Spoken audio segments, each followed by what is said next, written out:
Oi pessoal, tudo bem? Eu sou o Nicolas Eu sou a Carol. e a gente está aqui para apresentar uma resenha sobre Memórias Póstumas de Brás Cubas, do nosso excelentíssimo Machado de Assis, né? Do nosso grande mestre Machado de Assis.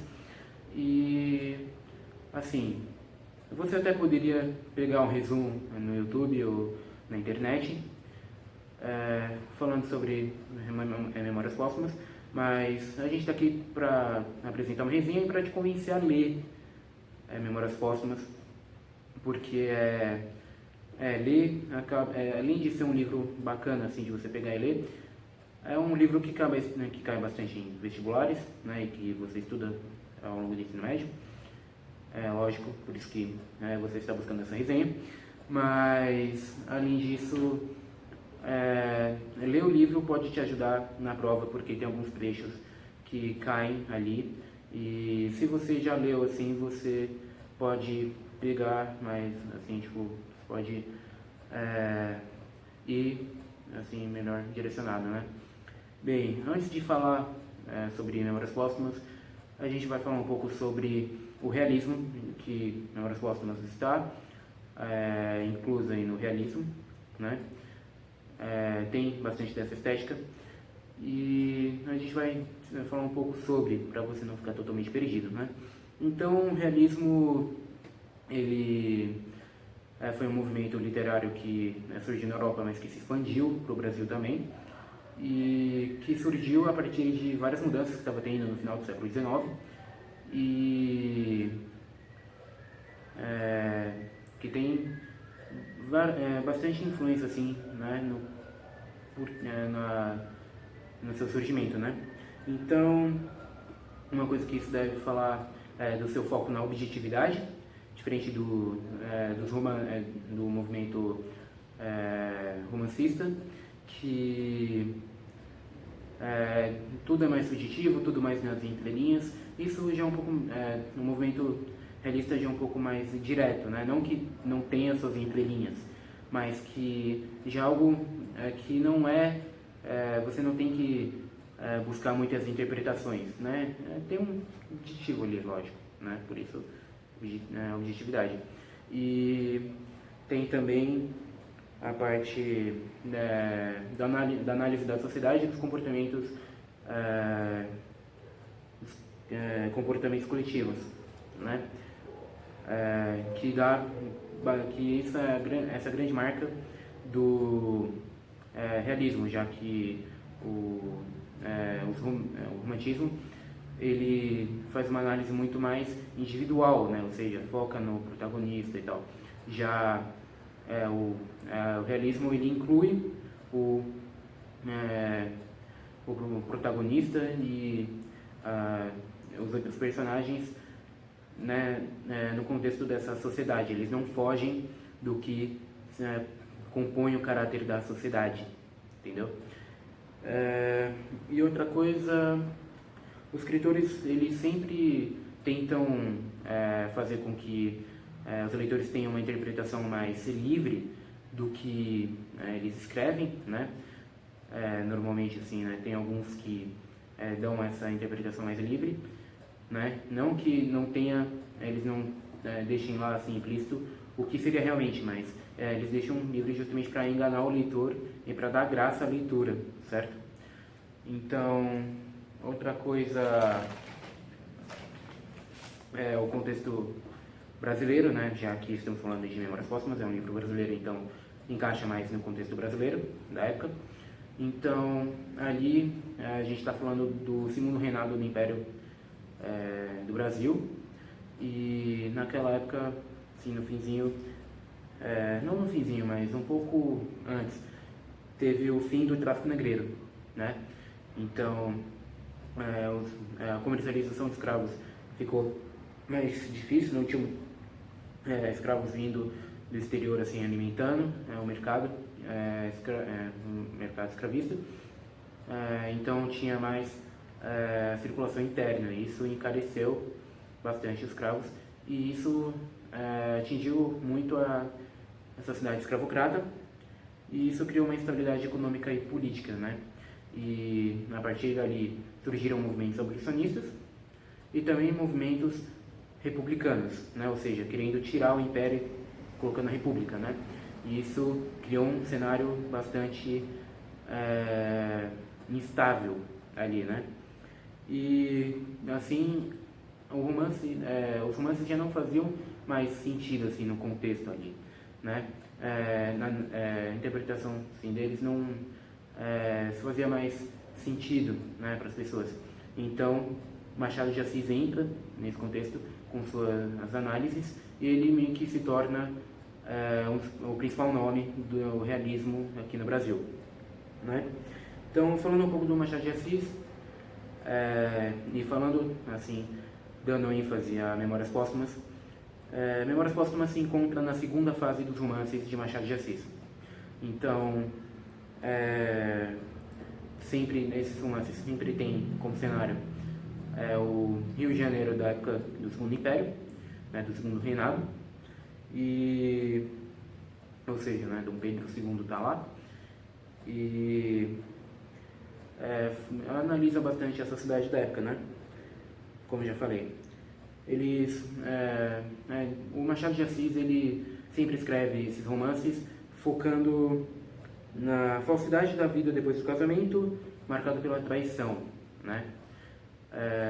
Isso se dá pelo pessimismo já do autor, né, que vê nas relações humanas, né, que ela sempre tem um interesse por trás ali, né? Ou seja, né, só me relaciona com tal pessoa por ter tal interesse. Então, nunca é algo como se fosse tipo, um espontâneo ou verdadeiro. Sempre tem algo ali por trás, né?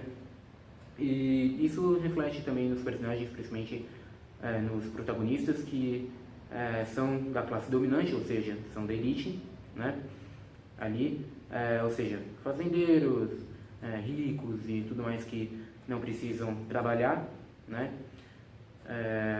Então, isso fica bastante evidente nos personagens, né, dessa elite, que sempre tem um interesse por trás em suas relações, certo? Então, falando um pouco de memórias, eu deixo com a Carol a partir daqui. Bom, concentrando agora nos personagens, o livro de Machado de Assis, Memórias Póstumas, vai concentrar muito numa sociedade mais de elite do século XIX. Mais daquela sociedade mais tipo filhinhos de papai, ricos e tal. Mas isso não quer dizer que na história também não tenha personagens de baixa classe, como por exemplo personagens da escravidão ou da classe média. O que também pega um pouco sobre esse lado para a gente também refletir sobre a questão social da época, que também não era lá muito fácil. Então, agora falando sobre os personagens, nós temos 4 principais. De 9 personagens, nós temos 4 principais e 2 que remetem um pouco a esse lado mais social e um pouco mais precário. O primeiro deles é, logicamente, Brás Cubas, que é o protagonista da história e que narra a história depois da sua morte. E que é responsável por caracterizar os outros personagens a partir da sua visão pessimista, irônica e sarcástica, para dar aquele tom tipo, o autor decide no que ele quer acreditar, mas também com aquela pitada de humor para tipo dar uma quebrada no gelo, sabe? E fazendo um adendo do que a Carol falou, a narração de Brás Cubas sempre tem um cinismo ali presente. Então, você tem que focar mais na sua interpretação e não na do nosso narrador, já que ele dá a sua visão e não é realmente algo que você tem que se guiar pela visão dele, sim pela visão geral, para que você consiga entender o livro. Aí, no caso, também temos a Virgília, que tem uma grande relação com Brás Cubas, não só por amizade, mas também ao longo da história vai se desenvolvendo como uma relação também amorosa, o que vai gerar alguns problemas também para outros personagens que também vamos citar aqui. Também temos o Lobo Neves, que é casado com a Virgília, que eu já citei anteriormente, e que tem uma carreira política bastante sólida, mas que vai sofrendo alguns problemas tanto pessoais quanto por parte da sua esposa Virgília. Temos também o Quincas Borba, que foi o amigo de infância de Brás Cubas e que acaba criando uma teoria no qual Brás Cubas acaba se inserindo depois. E por último, mas também não menos importante, temos dois personagens para dar aquela ênfase na questão social da época, que são a Dona Plácida, que é representante da classe média e que sofre também muito trabalho e muitos problemas sociais desenvolvidos ao longo da história, e tem o negro Prudêncio, que foi o escravo da infância de Brás Cubas, que no fim acaba ganhando algumas recompensas boas no final, mas que não vamos citar aqui para deixar você com aquele ar de suspense, sabe?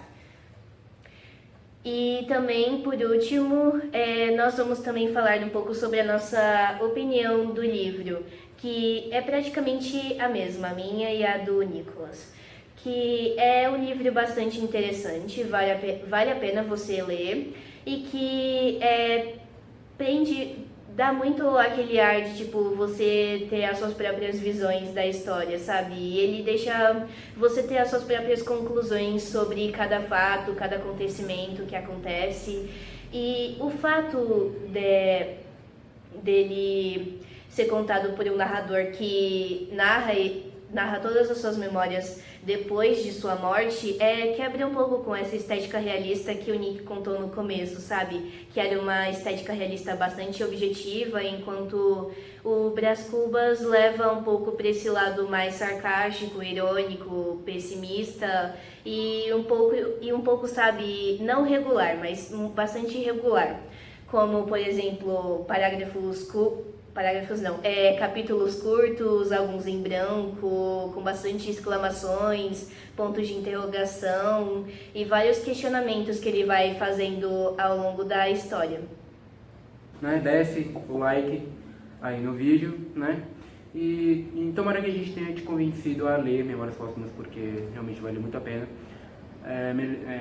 Você pode até pegar resumo? Pode, mas é preferível que você pegue depois que você lê o livro, entendeu? Não é muito confiável. Sim, é melhor você ter sua própria interpretação e fazer seu próprio resumo, entendeu? Então, falou, galera.